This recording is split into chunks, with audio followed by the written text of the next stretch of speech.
আপনি শিক্ষিত হইতেছেন ভালো কথা, কিন্তু আপনার এই শিক্ষা যদি কোনো গরিব মানুষের সাথে ভালো ব্যবহার করতে না শেখায়, তাহলে এই শিক্ষাকে আমি মূল্যায়ন করি না। আপনার এই শিক্ষিতকে আমি শিক্ষিত বলি না।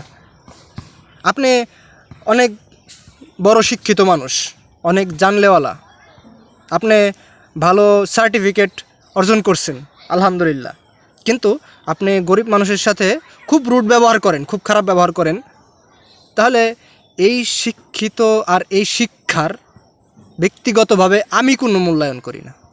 যে শিক্ষা আপনাকে গরিব মানুষের সাথে ভালোভাবে কথা বলা না শেখায়, কথা বলতে না শেখায়, তাহলে আপনি এখন পর্যন্ত প্রকৃত একজন শিক্ষিত ব্যক্তি হতে পারেন নাই।